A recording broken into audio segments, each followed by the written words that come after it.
Muy buenas tardes, estamos aquí en un episodio más de Nosotros Podcast en este bonito sábado 21 de septiembre. Salud, jóvenes. Salud. Como siempre estamos aquí en The Beer Company Durango, degustando ricos tragos para que vengan a probar y a degustar cervezas artesanales aquí que son muy ricas, aquí con el experto Mario, que hoy nos está acompañando. Él nos puede guiar al mundo de la cerveza, de la cata, de los sabores y todo esto. Vean el capítulo 47, que ahí estamos hablando de toda la experiencia de venir a degustar ricas cervezas artesanales. Y Robert, ¿cómo estás? Buenas tardes. Muy bien, aquí estamos, aquí, en este sábado, en el lugar donde dice que todas las cervezas en un solo lugar. Todas las cervezas en un solo lugar. Mario, muchas gracias por recibirnos, por sentarte con nosotros en la mesa hoy, para platicar, que estamos aquí nada más todos los de casa el día de hoy. Sí. Estamos todos los de casa. Y vamos a hablar de un tema que a mí me interesa mucho, los que me conocen saben. Aquí también a Mario le interesa mucho. Sí, yo no. ¿Por qué vamos a hablar de eso? No te creas. Es para que tú seas el que mete la cizaña. Sí, como que de repente la duda, ¿verdad? El que mete la duda y demás para todo esto. Porque, ¿qué es la historia? A ver, ¿qué es la historia? ¿Qué crees que es la historia? Voy a preguntarle a Robert. ¿Qué es la historia, Robert? La historia es la historia es el recuerdo de lo que pasó, pero depende de quién la haya escrito. Dicen que habitualmente los ganadores escriben la historia. El ganador es el que escribe, sí. Total y completamente. Así que pues Sí. No, y la historia pues puede ser manipulada siempre. O sea, a intereses políticos, a intereses económicos, dependiendo religiosos. Entonces no la puedes cambiar como tal, pero sí la puedes maquillar. Sí, hay el otro. Sí, pero pues ahorita ya porque tenemos periódicos, ya tenemos internet, tenemos mucha documentación. Pero imagínense en el siglo IV. No, pues está cañón. O en el siglo VIII, o hasta en 1815. Ya había periódicos y demás, pero pues todavía había muy poca forma de realmente tener historia, ¿no? Entonces la historia, obviamente, ya lo decía Hegel, ya soy maestro, ¿verdad? Va siendo el reflejo de la sociedad en la cual escribe. Entonces cada quien lo va a estar haciendo según el punto de vista que lo está haciendo, ¿no? Como ahora muchos políticos, sobre todo, están tercos y dados a estar juzgando la historia pasada con el conocimiento futuro. Y pues no sí, es como un TikTok que vi, de donde una chica afroamericana estaba indignada con México porque había aceptado la esclavitud hace 300 años, algo así decía el TikTok, y hace indignación, y yo decía, mija, ¿sí leyó que era otro contexto de vida? Sí. Y aparte de México abolió la esclavitud en Estados Unidos. Antes que Estados Unidos, sí. Sí, sé datos de historia, aunque no parezca. Fue el segundo país de América, el primero fue Haití. Fue Haití, por todos los haitianos, obviamente, porque eran demasiados negros contra los blancos. Pero bueno, vamos ahorita a estar hablando no vamos a dar clases de historia, que podríamos, ¿verdad? Tranquilamente, pero vamos a estar básicamente como acaba de pasar el grito de independencia, a mí me gustan mucho estos temas, a desmitificar o a ver alguno de los mitos de la historia de México, que se me hacen a mí bastante interesantes. Como por ejemplo, no sé, Mario, ¿qué opinas del grito de Dolores, del grito de independencia? ¿Qué te sabes tú ese chisme? El grito de independencia lo narra por obviamente de boca en boca a la gente, pero hay un narrador que de apellido Bustamante, me parece, en 1821, 1822, me parece, donde relata y ornamenta mucho el grito de Dolores. Entonces, es esta parte donde el cura Hidalgo toca la campana, llega la multitud y grita viva la independencia, muere el mal gobierno, todos estos gritos que ya forman parte ya de la del folclore. Y pues realmente no sucedió así, ¿no? Pero necesitaban simbolismos para esta nación que acababa de nacer. Entonces se requerían simbolismos para que la gente se identificara, para que la gente tuviera un entusiasmo por este nuevo país que estaban formando. Sí, para que se sintieran parte de algo, ¿no? Ajá, era, pues ahora sí que una modificación que se hizo a la historia, pero en pro de un simbolismo que era necesario, porque pues la independencia es una guerra de guerrillas que dura más de 10 años y que le da en la torre a toda la economía de lo que era la a todo lo establecido, ¿no? A todo lo establecido. Todas las minas, haciendas, etcétera. Entonces, sí se necesitaba un poquito como que ese pequeño colorido que le dio Bustamante, pero pocos años después sale otro narrador de apellido Alamán, me parece, y él es el que desmitifica y dice, no. A ver, mi rey, no, así no pasó. O sea, no fue así, no fue a esa hora, la multitud eran 30 personas, sí, o sea, fue en un patio, no fue en una... Sí, no fue en el atrio de la iglesia. Ah, exactamente. Entonces desmitifica toda esta parte que ya había escrito Bustamante y que bueno, que ya se toma como ahora en estudios nuevos, que es como se debe de estudiar, ¿no? Sí, porque sí es muy romántico totalmente, ¿no? Decir que Locura Hidalgo enarboló las campanas al viento por la nueva patria y con el stand. O sea, es muy bonito, o sea, obviamente pues sí es muy bonito, pero pues realmente no pasó así. Y además, sí, chéquenlo así que en sus libros de historia, complementando lo que dice Mario, Hidalgo grita, viva Fernando VII, ¿sí? Viva el reino español, muera el mal gobierno, que en ese momento estaba Napoleón gobernando España, ¿no? Entonces sí pero pues no puedes gritar independencia gritando viva la corona, ¿verdad? Ándale, o sea, ándale, o dándole vivas al o dándole vivas al rey, o sea, pues como que ni al caso. Pero sí, ese es uno de los primeros mitos que a lo mejor es muy romántico, como bien lo dices, ¿no? Cuando estás enseñándoselo a los niños, pero pues ya uno como que, ay, no. Sí, así como que ya llegas. Pero es parte, como el simbolismo, de la creación y el valor del país. Sí, que se necesitaba. Sí, totalmente. Y ahorita ya el maestro va a salir, porque va a decir, ¿quién fue el que inventó todo eso? ¿Quién fue el que realmente dijo esto? Pero sí, ese es uno de los mitos más padres, porque al final de cuentas todos lo conocemos, todos lo celebramos, todos gritamos viva México, nos emborrachamos, comemos y estamos con banderitas y demás, que es parte del folclore. Del folclore y de la... Sí, pero es así como lo de los niños héroes. Que es otro simbolismo. Los niños héroes sí, pero es un simbolismo, sí, es simpático todo lo que ocurrió, pero tiene un valor cultural dentro del desarrollo de la sociedad. No, sí, totalmente, porque necesitabas inventar este ícono, estos héroes, para poder rendirles, o sea, así que tributo o algo, ¿no? Ese simbolismo de la defensa de la patria. Defensa de la nación. Es como el país del norte que dice el muro de los caídos, ¿cómo se llama? Hay un muro de todos los que han fallecido en las guerras. Ah, sí. No es muro, no es muro. Perdón, me confundí, ese es el de Belén, que es de Jerusalén. Sí, es los caídos, pero no es muro. Es otra cosa. Pero sí, el parque es donde están todos los soldados caídos. Y los nombres. Sí, están todos los nombres de John Doe, por todos los desconocidos y demás. Sí, por eso de los niños está muy padre. Estados Unidos invade México. 1847.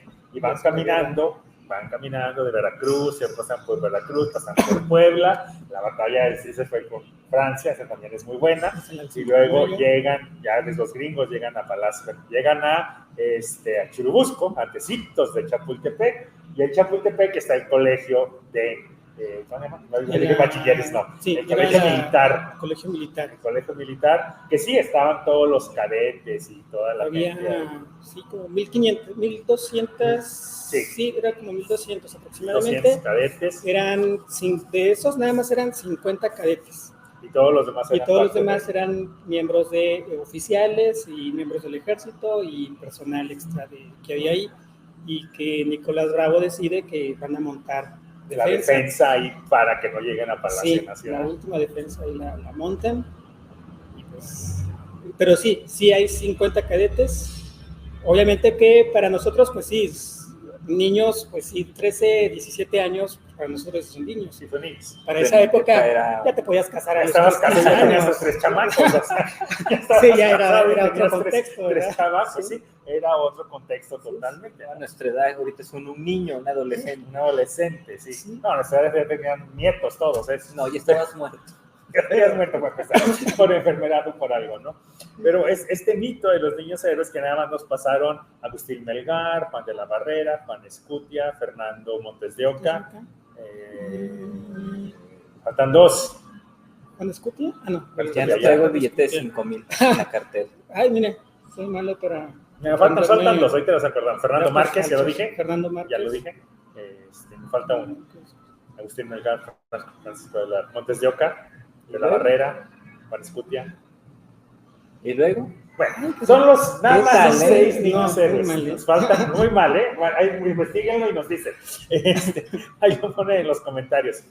Pero ¿por qué nada más esos? Porque fueron los únicos que encontraron sus actas al momento de que los gringos llegan, tumban el castillo de Chapultepec y demás. Entonces se inventa, porque sí es totalmente un invento. Sí vivieron, sí existieron, sí. Juan Escutia no se aventó por la bandera, no se aventó por la bandera, no defendieron. Todo eso son los 50, se romantiza todo esto, pero nada más se le rinde tributo a estos 6 porque fueron los únicos 6 registros que se encontraron.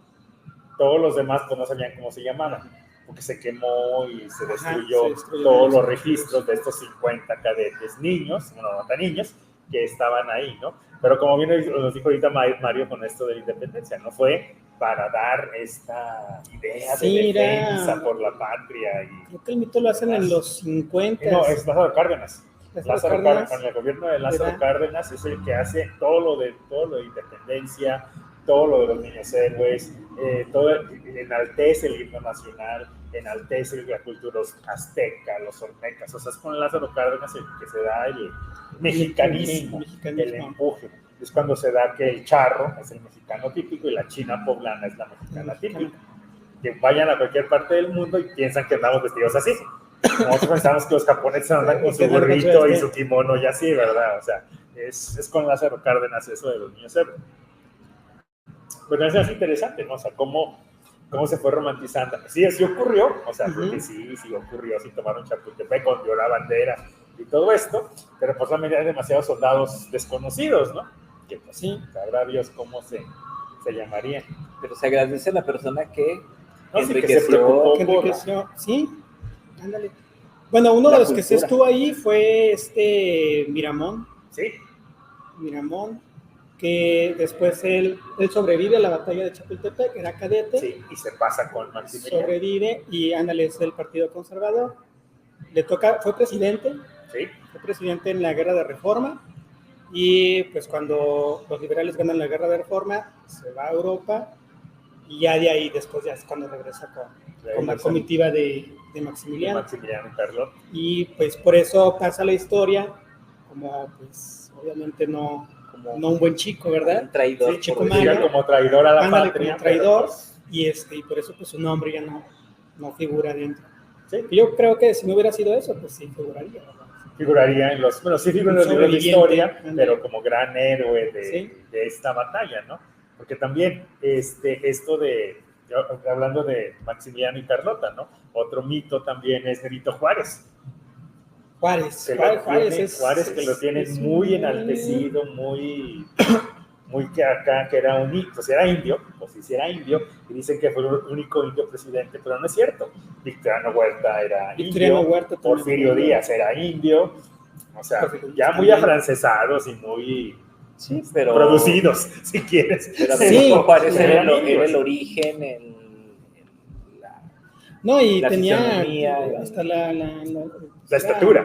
Sí, medía uno como Madero, que una cosita así, medía unos 50 o menos, o sea, bueno, también lo que comían en ese entonces, ¿verdad? Obviamente. Pero ha sido es un personaje, es muy interesante, o sea, Benito Juárez es interesante en muchos sentidos, porque es un personaje que en los 30s, presidente, ¿cómo se llama de apellido? Alemán, pero el nombre, ¿cuál era? Miguel Alemán. No, No, Miguel los Alemán es 30. de los 80s, ¿no? De los 80. De los No, 40. Miguel Alemán es 40. Ah, sí, Miguel de la Madrid es el de los 80. Miguel de la Sí. Madrid de los 80. O sea, Ay, ¿cómo andamos de perdón, historia, Entonces, esta persona lo toma, o sea, y le da ese romanticismo, pero no nada más le da el romanticismo, sino lo convierte en un personaje de piedra. Entonces, o sea, le pareciera que le quitan toda la humanidad a Benito Juárez y lo convierten en esta parte del billete de 20, de la persona seria que no sonríe, la persona así como que... Entonces, sí, o sea, lo idealizan demasiado. Sí, ándale, y esa idealización pues tiene su parte negativa, porque pues todos tenemos errores, ¿no? Todos lo regamos, y ahorita algo que decían es que siempre cuando se estudia la historia se debe de conocer el contexto histórico De ese momento. De ese momento. No puedes juzgarlo. Ajá, porque ahora hay una tendencia y es bueno que se tomen a personajes como Benito Juárez y de repente pues se recalquen algunos errores, omisiones, etcétera, pero siempre recordando el contexto que le toca vivir al señor, que son 14 años en la historia de México que hay una hecatombe completa. O sea, totalmente, sí es un desorden. Se simbra México completamente porque viene de una intervención, de una guerra con Estados Unidos, donde pierde la mitad de su territorio. Ajá. Ay, te hablamos de Santana. Nos falta Santana, somos así. Sí, estamos saltando. Es para que no siguieran una cronología. Es para que nos sigan el hilo, no tanto cronológico. Y luego se viene la guerra de reforma, le toca la guerra de reforma. Y luego le toca la guerra de la intervención francesa. Sí, la segunda intervención francesa, o sea, entonces está... Y la constante de, ¿y a qué horas regresan los gringos por otro cacho? Y aparte tienes generales, o sea, ¿cómo le haces para...? Yo digo que lo interesante de Benito Juárez es que el país no se le fue de las manos. Siguió manteniéndolo mal que bien, de una manera, ¿cómo se dice esto? Ahora, judicialmente o jurídicamente siguió manteniendo al país. Sí, o sea, y el carácter que debe haber tenido la persona, porque pues imagínate, estás dando en la intervención francesa, tú le das órdenes a un general que está en Querétaro y se las das desde Chihuahua. Desde Ciudad Juárez, les das las órdenes a un Porfirio Díaz, a un Zaragoza, a un Delgado, se las das y te obedecen. Porque estaban ya defendiendo la República. Entonces, eso fue muy bueno, sí, perdón. Eso después de la guerra con Estados Unidos ya se hizo como que la gente le cayó el 20 de que eran un país, ya habían perdido la mitad del territorio, ¿verdad? Pero como que le cayó el 20 y por eso no pudieron tanto con los franceses. Los franceses no estuvo tan fácil con esto de Juárez. Pero también, bueno, yo aquí de Juárez, voy a abrir un paréntesis, algo que los que vieron la película de The Dark Knight, el comisionado Gordon, la nueva, con Christian Bale, el comisionado Gordon está hablando con Batman y él le dice, el héroe tiene que morir antes de convertirse en villano, porque si no, corre el riesgo de convertirse en villano. Y ya para mí, lo que yo creo que le pasó a Juárez fue ese que se murió exactamente cuando tenía que morirse, porque si no se pudo haber convertido en villano, porque en su último periodo presidencial cambió la Constitución para poder reelegirse ad infinitum, cosa que se hizo Díaz, ¿va? Pero bueno, Juárez lo había hecho, pero pues le dio un ataque al corazón y ahí quedó. Entonces alcanzó a morirse como héroe, ¿sí? Lo que son las cosas. No. Él muere siendo presidente, ¿verdad? Sí, muere siendo presidente. Muere siendo presidente en 1868. Díaz, estuvo en 1888, la primera vez Díaz. Entonces ha de haber sido 1880 y pelitos, 82, 83. Ahí sabemos de historia, no, ya que Roberto sí. Estoy dejando, ahorita les pregunto. A ver, pregunto. No, pero Juárez sí se me hace esto y también ya viéndolo desde lo que tuvo que haber hecho, o sea, por lo que me mencionabas muy bien ahorita, pues negoció con Estados Unidos darle la mitad, darle los pasos y darle pasos a perpetuidad por el Istmo de Tehuantepec o por de dónde era, de McAllen a Mazatlán. Todo ese tipo de cosas, ¿no? Porque y es que si no cedías, lo tomaban. Sí, lo tomabas, ¿no? O sea, pero ahí lo que nos salvó fue la guerra de secesión de Estados Unidos. Si que se entretuvieron en otras cosas. Que estaban entretenidos en otras cosas. Ellos tenían su propio desorden allí en su patio y pues ahora. pero sí es un personaje interesante, ¿no? Es un personaje muy interesante, te digo, ni bueno, ni este personaje así mitificado como, porque súper bueno, ni el vendepatrias como tampoco actualmente también lo quieren vender. o sea, El contexto fue brutal el que le tocó. O sea, le tocan, bueno, al menos él, siendo parte del gobierno, pues dos guerras.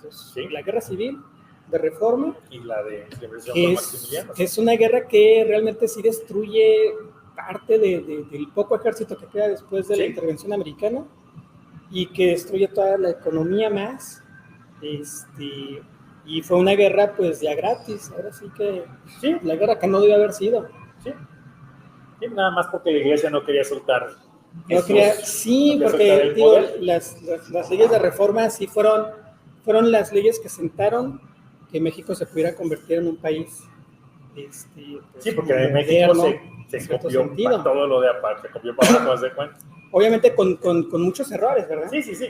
Porque pues fue una reforma que permitió, que le quitó posesiones a la iglesia, pero que tenías un pueblo demasiado pobre que al momento en que se hace una repartición de tierras, pues estas personas no tienen más que vender, porque no tenían la manera de trabajarlas. Y tienes a grandes portentos, gente muy rica que compra y que se hace con cientos de miles de hectáreas y que con eso se fundan las haciendas. Y volvemos a empezar. Y llegamos con la revolución y otra vez. Y volver otra vez. Que es algo muy interesante. Porque yo digo, al final de cuentas, cuando se plantean las leyes, cuando se plantea todo el desarrollo, pues tratas de darle, imagino que así lo pensaron, la igualdad a todos. Sí, era muy bonito, o sea, la liberté, egalité, fraternité que tenemos de la Revolución Francesa, pero pues en la práctica... Y que traían mucho de estos personajes que acompañan a Benito Juárez. ¿Sí? Porque Benito Juárez se hace acompañar de personajes realmente muy, hasta en cierto sentido, hasta poéticos, muy patriotas.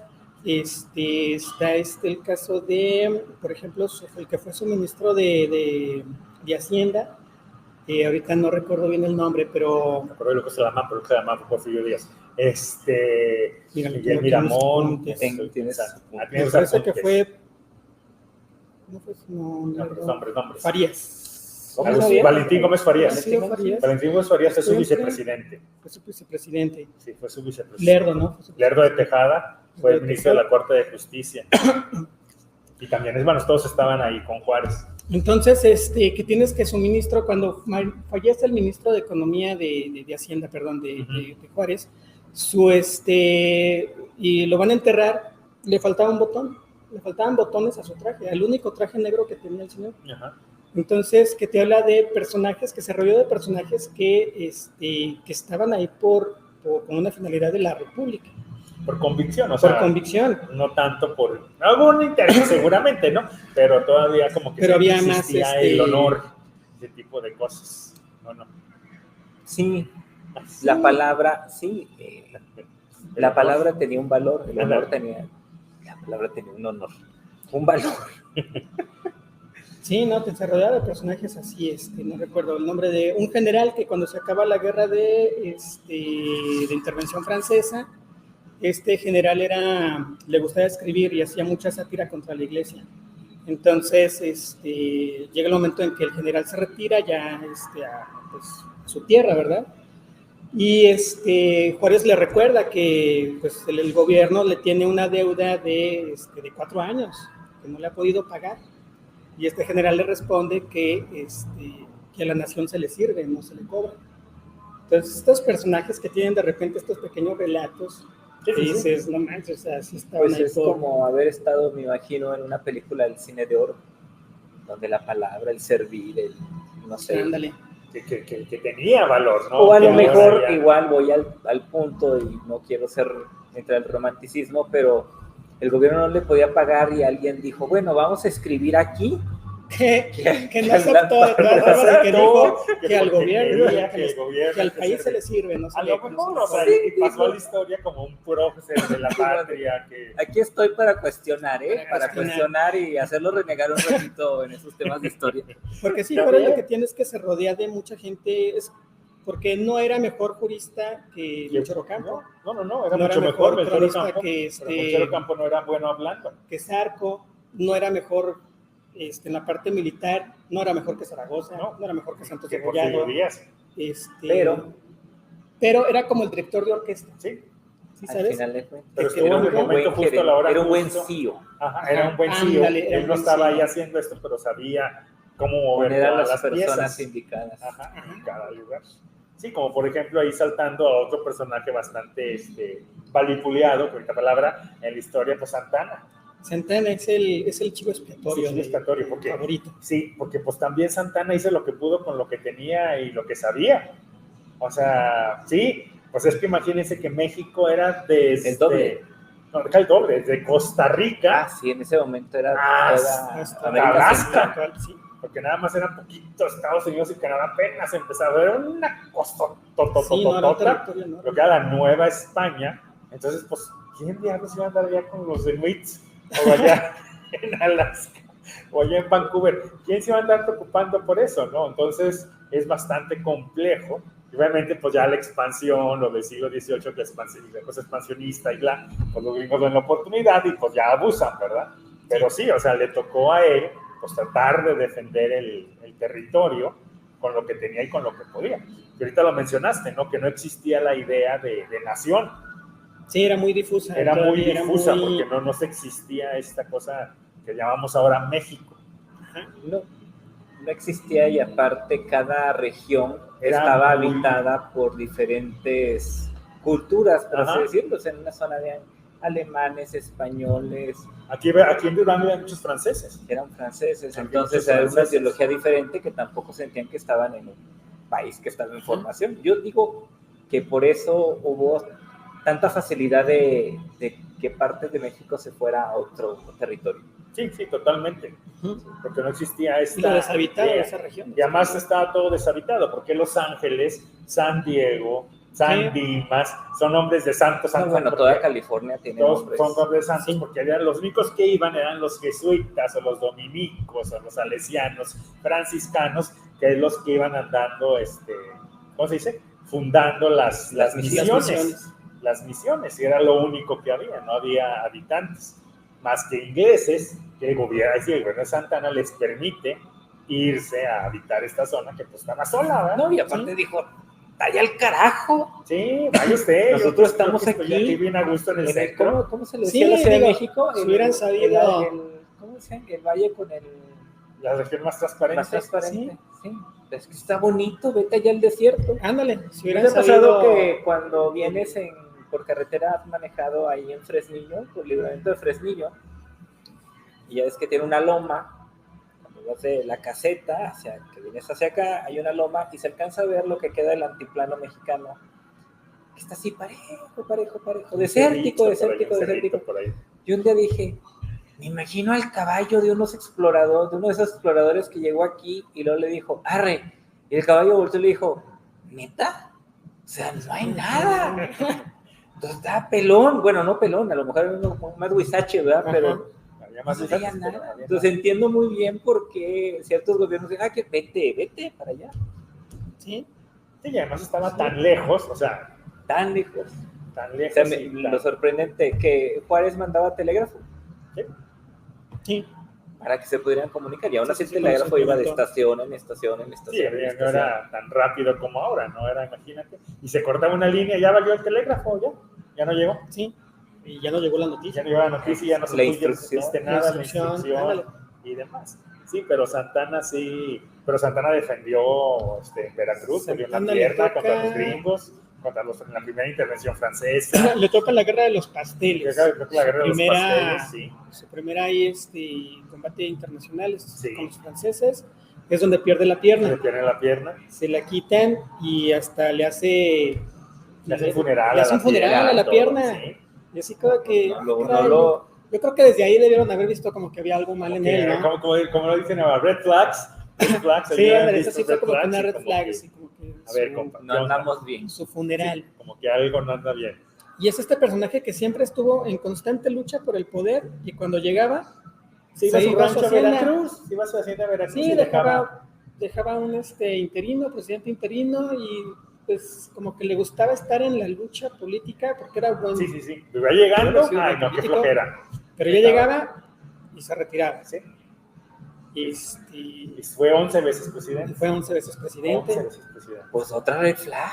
Otra red flag, imagínate. Pero también no había nadie que quisiera entrar a los trancazos. Sí, porque, o sea, nadie le quita, digo, no era tan buena estratega, pero ¿no? Pues era un militar, pues sí era valiente. No, sí era valiente. Y entrón, como se diría ahora, ¿no? Era entrón y lo que quieras, pero era muy mal administrador. Y luego pues le toca la primera parte donde yo creo que se le retacha a Santana es Texas. Cuando Texas declara su independencia, que la declaran en una taberna, me parece, y la declaran 25 personas. Y la mayoría eran colonos estadounidenses. Somos independientes, ¿quién vota? Yo. Dos mexicanos ahí, ¿verdad? Y también, bueno, yo también. Sí, yo también. Si me van a dar tierras, pues órale, va. Sí, salud. Y pues lo primero, pero vamos a permitir el esclavismo, ¿eh? Sí, claro. Sí, perfecto. Sí, también. Claro, Hay mucha tierra para trabajar. Hay mucho que trabajar para trabajar. Sí, hasta yo hubiera votado que sí, ¿no? Sí, claro. Me canso. Declaran la independencia de Texas, obviamente sin el amparo estadounidense. No, pero ellos no eran americanos. No, Texas era territorio nacional. Era territorio nacional. Pero con ayudita gringa. Sí, pero tampoco se estaban volviendo americanos. No. Ellos querían la República de Texas. La República de Texas, su banderita y todo. The Lone Star State, desde entonces es la bandera de Texas. Y se va obviamente en un país que viene después de su independencia, que todavía no es reconocido, bueno, que acaba apenas de ser reconocido por España, porque España no lo reconoce hasta 1836. Sí, pero también la independencia de Texas le sirvió mucho a Francia y a Inglaterra, porque le tenían mucho miedo a Estados Unidos que estaban haciendo. Entonces querían que hubiera como que más cositas ahí, porque veían el peligro que podían convertirse en los gringos. Entonces estaban también, por eso permitieron que se diera independencia de Texas. A final de cuentas, todos intereses menos de los que viven ahí, ¿verdad? O sea, como estar hablando de Game of Thrones. Ándale, sí, hace cuenta como Game of Thrones. Los intereses, mátense ustedes, pero mientras a mí no me... Y pues bueno, mira, se va Santana, se va a Texas, combate y luego pues obtiene su victoria en el Álamo. El Álamo, que para México es una nota de pie de página, o sea, realmente ni siquiera es importante y relevante esa victoria. Pues es la toma de una pequeña misión. Sí. Y hasta ahí, para los estadounidenses, crean un parque temático. Algo mítico. O sea, sí, un parque y lo convierten en esta parte de Benito Álamos, todo esto, sí. Todo este show que hacen con David Crockett y que la lucha hasta el final y muy gringo, pero que carece de... Pero al final es imagen, historia. Sí, porque el día siguiente literalmente Santana cae preso y lo meten en la cárcel en Texas. O sea, Santana cae preso después de una pequeña batalla, porque él decide dividir, te digo, era soldado aguerrido, pero mal estratega, divide a su ejército en dos, y a uno lo toman en la batalla de San Jacinto, que es donde lo hacen preso. Sí. Y cuando lo hacen preso, pues los tejanos se dan cuenta, bueno, de hecho... un mexicano vende a Santana, porque los tejanos no sabían que estaba Santana ahí entre los presos. Pero llega un soldado y dice, pues ¿cuánto me das? Y te digo quién es Santana. Caray, pues soy y te libero. Ok, ese es Santana. Y ya, pues lo agarran y aquí hay diversas cosas y diversas situaciones que se pueden dar en torno a esa situación de la independencia de Texas, porque obligan a Santana a redactar cartas a sus generales para que se retiren. Y lo obligan a firmar la declaración de independencia de Texas. Obviamente, bajo la amenaza de la tortura. Por eso cuando Texas llega a países, oye, mi independencia, pues les dicen que no, porque pues fue una independencia que se firmó bajo la amenaza de... Sí, bajo la amenaza de tortura. Y luego la otra, que Santana no era presidente en ese momento. Bueno, era general del ejército de defensor, digamos. Sí, era como un general, entonces que lo obligaran a firmar no tenía ninguna validez jurídica, No. porque el presidente de México era otro, y aparte había que pasar esa minuta por el Congreso. Ajá, para que aceptaran, México, para que realmente se diera la independencia. Entonces, pues obviamente cuando te ves bajo la amenaza de que te van a torturar y de que te van a poner fierros calientes, etcétera, pues Santana iba a decir que yo te firmo lo que quiera. Te firmo lo que quiera. Porque Santana no era tonto, y Santana decía, pues yo lo que firme no tiene ninguna validez. Y hasta dónde también la figura de Santana pesaba tanto en sus generales, que cuando él les escribe esta carta de retírense, se dan cuenta de que no. Los generales deciden pues, retirarse cuando realmente la línea de mando militar ya se había roto. ¿Sí? Porque Santana ya era un general caído y prisionero, al que obviamente cualquier orden que saliera de él, no tenía validez. Ya tenía validez dentro de la línea de mando. Ya era, me parece que era Cos, el general Cos, ya era el que tenía el mandato. Y a pesar de 2, 3 que dicen, no nos vamos a retirar, entre ellos un mariscal de brigadier de caballería de aquí de Durango, Urrea. Urrea es de los que dicen, no, o sea, vamos a seguirle a los catorrazos, pues sí, si los podemos derrotar en un 2x3, estos canijos, o sea, ni siquiera, o sea, no son muchos, no tienen más experiencia que nosotros, los podemos derrotar. Pero los intereses y pero todo Santana eso, nos ordena regresarnos a la capital, no defender la república. Y se regresa. Y ya ahí es donde ya la historia pone a Santana como el villano, también es el villano favorito, ¿no? O sea, y lo destierran. Y regresa para la intervención esta intervención que tiene posteriormente Estados Unidos otra vez, sí. En la Guerra México-Estados Unidos. Que tiene 2, 3 logros muy interesantes en la batalla de la Angostura, una batalla donde derrota al ejército de Estados Unidos, pero que en ese preciso momento, mientras estaba la batalla y él ganaba esa batalla, en la Ciudad de México se desarrolló lo que le llaman la Guerra de los Polcos. Es así. La Guerra de los Polcos fue una situación donde me parece que era Valentín Gómez Farías, el presidente de México en ese momento, donde necesita dinero el gobierno. Necesita dinero para las armas, necesita dinero para la munición, para comer la galleta del soldado, etc. Entonces él decide toma la decisión de quitarle ciertas posesiones al clero. La primera vez que el Estado interviene, y así como que, bueno, te voy a quitar preámbulo de las leyes de reforma para venderlas, porque necesito dinero. Y hay grupos de interés, el clero, etcétera, donde le hacen pues una pequeña guerra civil en la Ciudad de México a Valentín Gómez Farías. Entonces esta noticia de todas estas movidas le llega a Santana, y Santana al día siguiente podía regresar al campo de batalla y ahora sí, o sea, derrotar a lo que quedaba del ejército gringo del norte. Pero dado esto, pues tengo que regresarme para poner orden en casa. Sí, pues cuenta, ¿no? Para los gringos fue así como que, qué bueno, o sea, ya no me mataron, ¿verdad? Pero ya me limitan el poder proseguir y me quedo en el norte. Y ya pues nada más espero que la otra parte contingente de ejército entre por Veracruz y horas. Y tanto así que Santana, cuando llega a la Ciudad de México, ganan 2 polcos. Y son los que le dan la presidencia a Santana. Usted es el señor presidente. Otra vez, y usted es el que manda. Sí. Pero pues esta pequeña revuelta pues nos costó soldados, nos costó municiones, nos costó...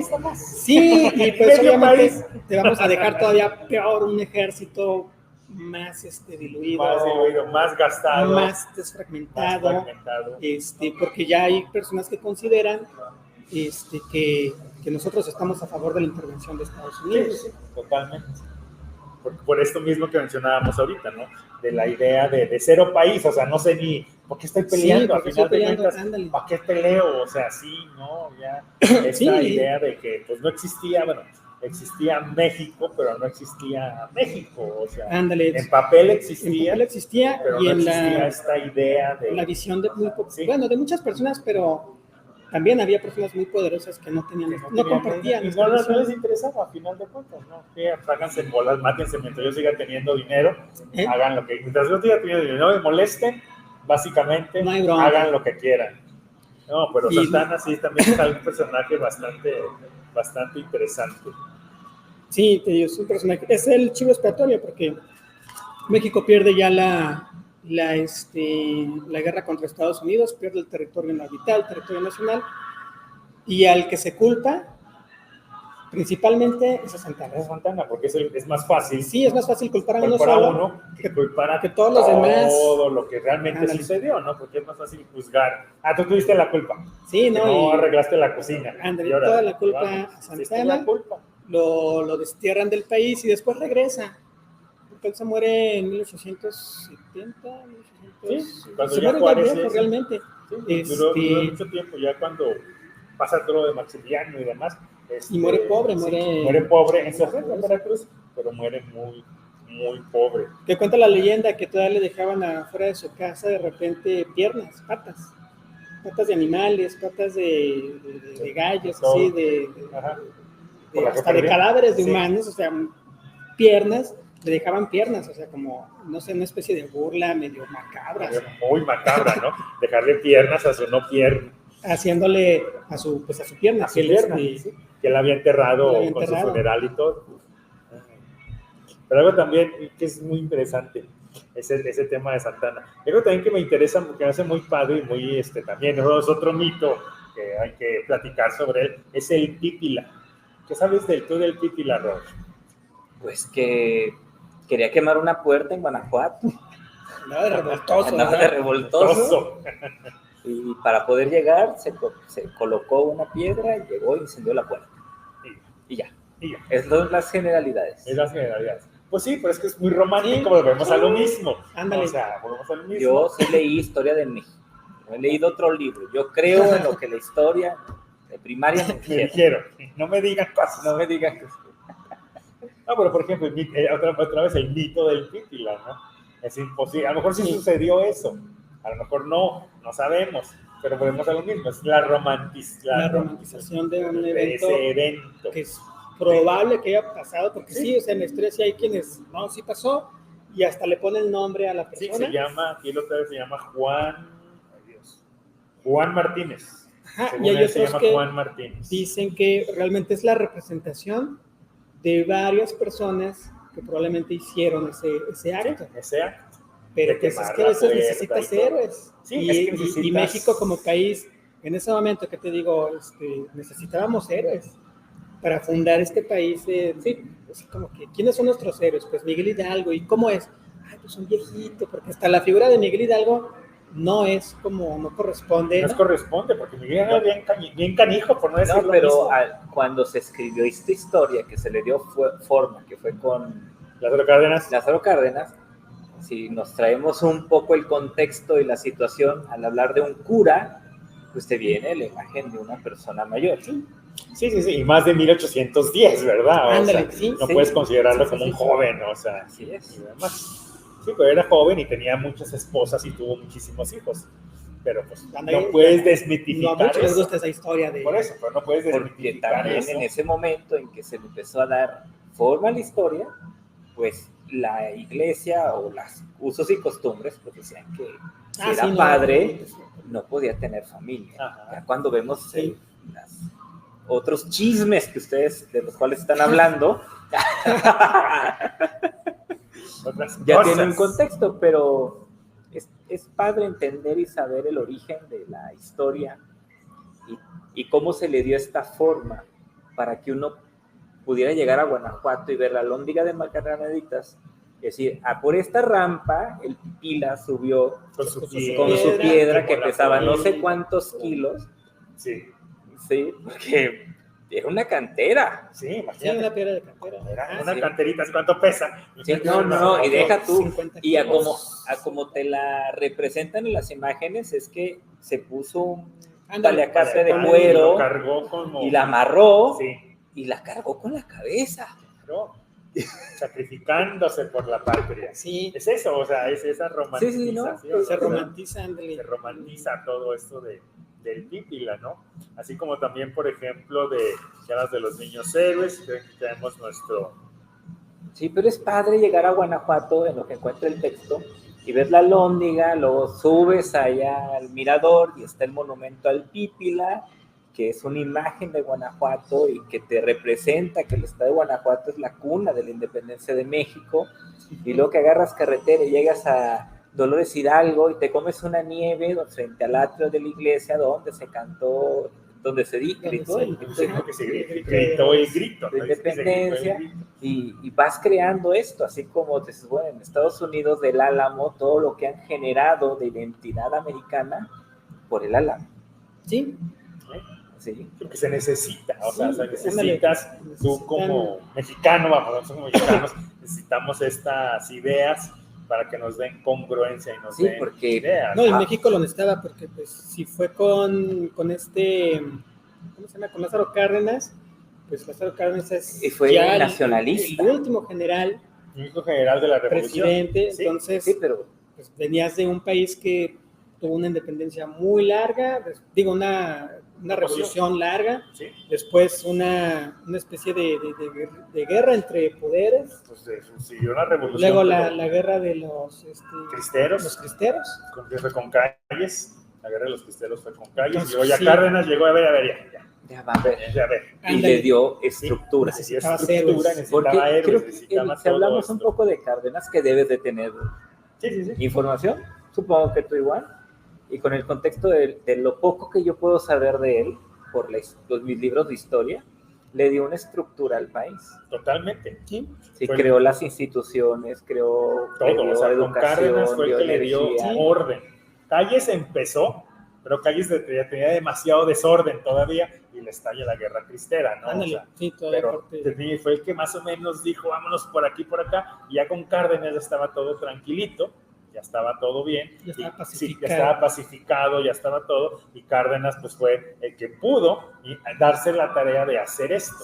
Y además pónganse a pensar que estamos en 1900, Cárdenas gobernó de 1900, son 6 años, 34 al 40, porque en el 40 subió Miguel Ávila Camacho, y luego Miguel Ávila Valdés. Entonces estamos en plena, bueno, va a empezar la Segunda Guerra Mundial. Sí, pero ya lejos. No, pero a final de cuentas, independientemente de eso, es de que se necesita, hay un nacionalismo exacerbado en todo el mundo. Sí. El nazismo, el estalinismo, el franquismo, todos los ismos que quieras. Entonces nace el mexicanismo, ¿no? Están también los murales y todo esto de Diego Rivera, David O'Gorman y demás. Entonces está muy padre lo que hace Cárdenas a final de cuentas, porque como bien dices, le da congruencia y cohesión al país. Y luego da la explotación petrolera, que es como que la palomita, el cheque, la palomita final, el cheque de que vamos a ser mexicanos, y así que México para los mexicanos, ¿no? Y los gringos nos iban a invadir, pues seguramente lo sabes, los gringos nos iban a invadir, pero así que a Hitler se le ocurre invadir Polonia. Entonces pues ya nos salvamos de una segunda intervención. Bueno, depende de cómo lo militar, eso sí, militar no fue, pero bueno, sí. O sea, no fue militar, ¿no? Pero por eso nos salvamos de una tercera o cuarta intervención gringa. Y creo, en el contexto de mis creencias desde mi punto de vista, como digo... La fuente de los deseos. Todos los símbolos culturales de la historia de México son en el centro del país. ¿Sí? La mayoría, todo se desarrolla Guanajuato, Michoacán, Guerrero, Jalisco, Puebla, Veracruz, o sea, digamos el eje neovolcánico de nuestro país, para los que todavía llevan geografía de México. Ahí sucede todo. Y siento, ahorita que vamos, de los que sé que vamos a tratar, faltaba un poco más de identidad en el norte del país y surgen estos personajes que se vuelven igual patrios, que eran parte de la historia, pero de unos años hacia acá se vinieron fermentando más, por llamarlo de una manera, que es Francisco Villa, uno de ellos. Pancho Villa, Francisco Madera, Álvaro Obregón, o sea, eso sucede en la Revolución. Al final de cuentas, la Revolución es norteña, ¿sí? La Revolución es total y completamente norteña, porque es en el norte donde no ven la frontera. Exactamente. No ven la cercanía del gobierno. No ven beneficio Haz de cuenta que se repite en algo lo de la independencia de Texas, ¿sí? Pero ya en México, o sea, ya en el país México, ¿no? Porque ven que nomás no, y crece ya Francisco Madero, un rico hacendado, hay que decirlo, era muy rico Francisco Madero, sí, era muy, muy rico, dueños de la Casa Madero, que sigue existiendo, o sea, eran muy ricos, y pues él dice, a ver, no, yo también quiero beneficios, quiero buena onda, ¿no? Pues como nomás tú. Y pues ya él organiza con Flores Magón, que se va a San Luis, Missouri. Bueno, se va a Chihuahua, luego ya lo expulsan y se va a San Luis, Missouri. Pues el plan de San Luis, no San Luis Potosí, es San Luis, Missouri. Y con los Flores Magón ahí hace ya todo lo que es, planea la Revolución Mexicana el 20 de noviembre a las 11 de la mañana. En el libro venía hasta la hora. Sí, o sea, ya habían declarado bien la hora y todo. La fecha.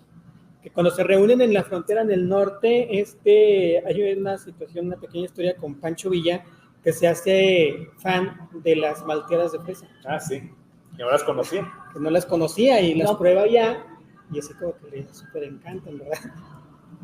Sí, y Pancho Villa no tomaba alcohol, y sabías esa, ¿no? Ah, sí, no tomaba alcohol. Era abstemio. Era total y completamente abstemio. Y es una de las pocas, México es el único país que invadió Estados Unidos. Sí. Pancho Villa fue creo que la tercera vez que invade Estados Unidos. Sí, de entrada por salida, pero tocamos base y nos regresamos. No se quedó, pero sí invadió Pancho Villa, invade Estados Unidos. Y para los gringos fue muy sorpresivo eso, porque lo estaban mitificando como un héroe. Sí. Era el bandolero que peleaba por la libertad y por la justicia social, era el Robin Hood. Sí, y hasta firmaron un contrato que él firmó con una productora de Hollywood, sí, de Hollywood, donde les permite filmar la batalla, pero no me acuerdo si es Celaya o es Zacatecas, etc. No me acuerdo cuál batalla es, y donde le dicen, hasta el uniforme que le dan es un uniforme azul con los cestos. Sí, o sea, para que se vea bien en la pantalla. O sea, es la productora la que dice, use este uniforme. Sí. O sea, pero total, al final cuando llevan todo ese material filmográfico a Estados Unidos, se dan cuenta de que, pues obviamente las cámaras como eran muy pesadas, pues no podían meterlas al campo de batalla, etcétera, pues todo lo que habían filmado, pues no, era aburrido, era súper aburrido, así como que la batalla hasta allá, ni siquiera se escuchaba polvito. Ándale, sí. Y ya. Y pues bueno, utilizan ya ese material para otro tipo de cosas, pero sí crean como que esta parte de Francisco Villa. Muy mitificado.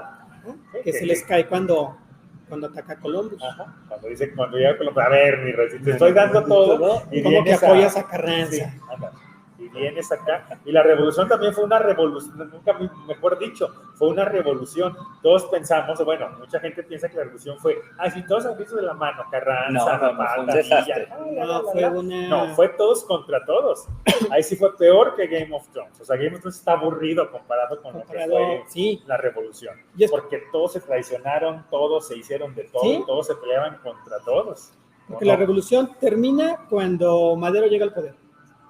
O sea, se supone que ahí debió haber terminado. Se supone que debió haber terminado. Y ahí debió haber llegado la justicia social, la repartición de tierras, etcétera. Pero pues había intereses, había una gran cantidad de cosas complejas que no le permiten a Madero, porque también Madero comete el error de quedarse con la mitad de los ministros que tenía Porfirio Díaz. Y dices, oye, ¿cómo te quedas con la mitad? Se supone que estás peleándote contra eso. Y que vas a hacer algo nuevo. Ajá. Pero bueno, y luego tal la riega cuando se le revelan ahí en la ciudadela el ejército. Sí. Y empiezan las primeras ahí luchas y declara a Victoriano Huerta como su general. Sí, como la persona que va a defender la plaza. Pues, Victoriano Huerta hace con Henry Lane Wilson, que era el embajador de Estados Unidos, y allá hacen migas, porque Estados Unidos estaba muy enojado con el gobierno de Madero, porque le habían puesto un impuesto al petróleo que estaban sacando. Un impuesto ridículamente bajito, pero estaba muy enojado Estados Unidos, y pues no le convenía, y por eso ya hacen todo esto con Victoriano, y pues dejan al pobre Maderito y no sabes como coladeras, ¿verdad? Sí. Cuando van camino cuando los llevan a la prisión. Sí, no, sí, fueron talla todo. Una serie de malas decisiones. Yo creo que sí es cierto, tal vez que él era adepto a escuchar a los espíritus, ¿verdad? Sí, era Yo muy creo que el espíritu esotérico, chocarrero lo estaba... Esotérico, sí. Era un espíritu chocarrero el que le estaba diciendo, que lo estaba diciendo mira, qué haz esto. Porque en ese momento creo que cuando lo hacen preso a Madero, tenían preso a Villa. Sí. Porque él hizo preso a Villa, él lo pone preso. Sí.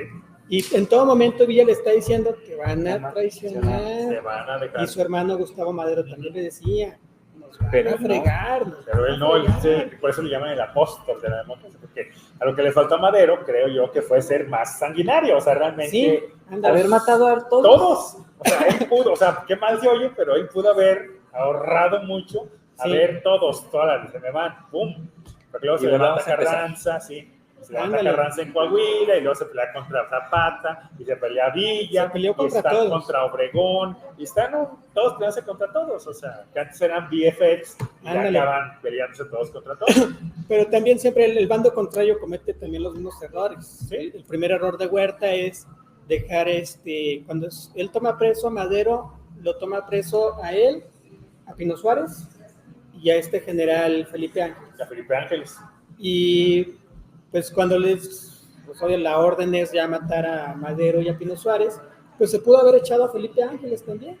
Pero lo dejó bien. Pero, pues no, pues era un camarada del ejército, pues te dejo en libertad, que al cabo pues ya es un general, ya tienes grande, ya no tienes gente. ¿Qué me va a hacer? Ándale. Y es el general que le pone sus catorrazos al camino. Sí. Ya los gringos ya se van y se cambian de bando con Carranza. Que los gringos son los que andan dando dinero, ¿verdad? Sí, que Carranza cuando matan a Madero es cuando dice, no, esto no se vale. Sí, yo también quiero. También quiero y ahora. Un podcast que escuché que dice, no, es que Estados Unidos todo lo arregló con dinero. Sí. Todo lo va arreglando con dinero. Y lo sigue haciendo. Mal que bien, todo lo con armas. Y con dinero, armas y recursos. Proveyendo armas. Proveyendo y demás. Sí, pero la revolución, se dice que el ganador realmente de la revolución fue Plutarco. Porque el único general que ya no se peleó con nadie. Que quedó y dijo, ¿qué pasó aquí? Estaba muy joven, o sea, estaba ya muy joven cuando termina todo, que se mataron todos contra todos. Y le dijeron, pues vas. Bueno, pues voy. O sea, ¿sí?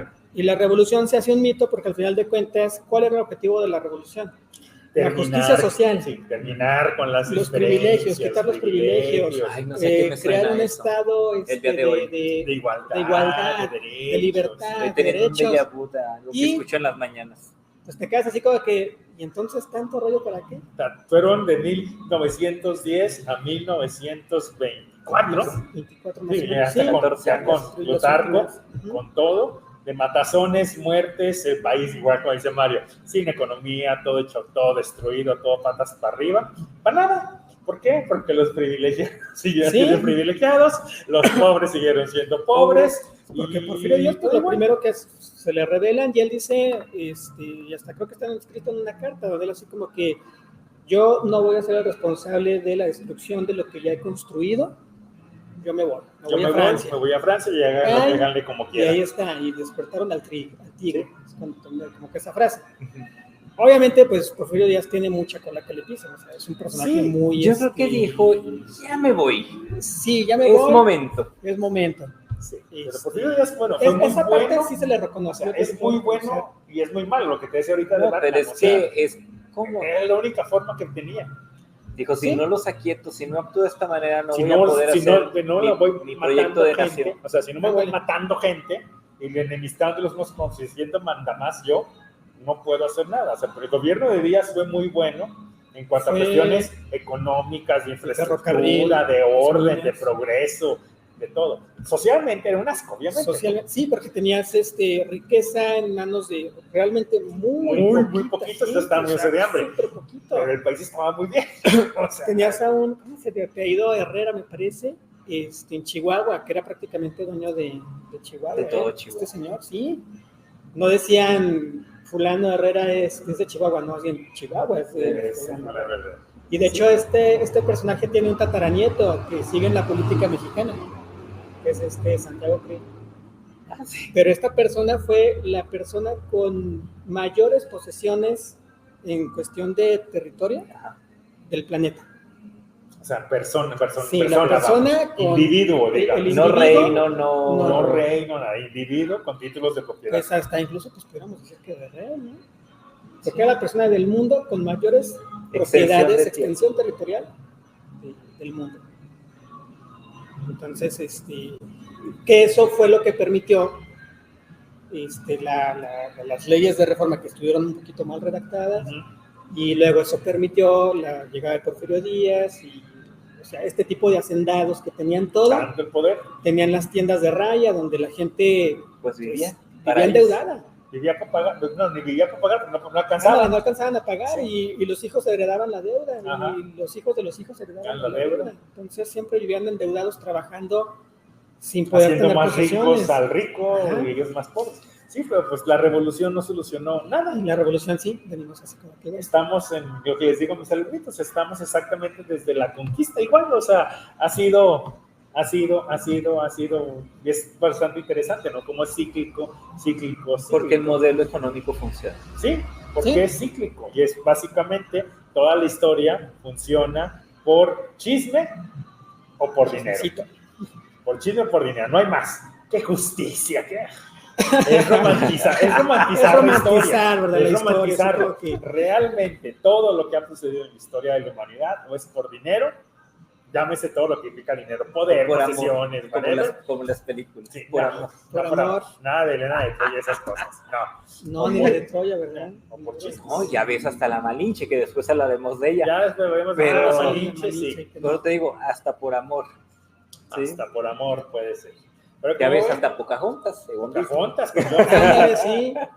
Hay muchos mitos. Que vamos a buscar más mitos y vamos a venir a hablar aquí con ustedes en otro episodio más, porque hay mucho que decir y que desmitificar. Deshilar de la historia. Deshilar de la historia. No, luego agarras un tema y luego te vas a otro, Sí, te vas a otro y vas. Y hay muchos de la propia historia de México hasta la historia mundial, ¿no? Que tenemos mucho que estar diciendo. Pero sí, a ver, platíquenos ahí, pónganos en los comentarios de qué les gustaría que pudiéramos platicar, pero investigar, no somos tan sabiondos. Sí, ándale, sí, si cometimos errores, ahí nos dicen, no, oye, no es cierto. Sí, a ver, los errores, ahí, a ver, no, estás mal, te equivocaste o algo, ahí coméntenos en los comentarios, porque pues sí, todos sabemos más o menos, pero pues no somos tan expertos en el tema, ¿no? Que ya después continuaremos, Mario, estuvo muy chido, me gustó. Sí. Vamos a buscar más mitos para poder desmitificar. O mitificar. A lo mejor hay cosas que... Unos momentos de la historia. Sí, o Leona Vicario, o personas. Eso es porque no hay tantas... Seguramente hubo muchísimas mujeres que hicieron muchísimas cosas, pero ¿por qué no pasaron a la historia? Ándale, sus historias quedan silenciadas de alguna manera. Leona Vicario, la corregidora, la Güera Rodríguez, ¿quién más? Pues, Carlota quizás, o sea, ¿quién más? Y seguramente pues había muchísimas mujeres también ahí haciéndole, pues, ¿verdad? Todas las esposas de estos hombres que pues acompañaron y de alguna manera tal vez alguna que otra delita y todo, o sea, vamos, es un tema que se me hace... no, esa es de la película, ¿verdad? De la película. No, pero sí hay una Juana Gallo de Zacatecas. Investigar sobre ella. No recuerdo. Sí, o sea, es muy interesante, ¿no? O sea, ¿por qué no hay tantas mujeres en aquí? La Cerdán y todas esas, o sea, son muchas, pero van como que en paquete. No es así como que una prócer de la patria y demás. Pero ya hablaremos posteriormente de ellas, investigaremos. Y ahí pónganos qué temas les gustaría que tratáramos en un segundo tema de desmitificando la historia. ¿Sí? Muchísimas gracias, Mario. Muchísimas gracias. Muchísimas gracias a ustedes por invitarme. Esta ahí charla. Con ustedes ya hablaremos próximamente otra segunda sesión de desmitificando la historia. Ya lo saben, regálenos sus likes, pónganos ahí en los comentarios qué les gustaría que tratáramos y nos vemos en un próximo capítulo de Nosotros Podcast. Y a disfrutar del sábado, por favor. Y a disfrutar del sábado aquí en The Company, tomando una rica cerveza que ya nos acabó, pero ahorita nos viene el refil. Muchísimas gracias. Nos vemos. Hasta luego. Hasta luego.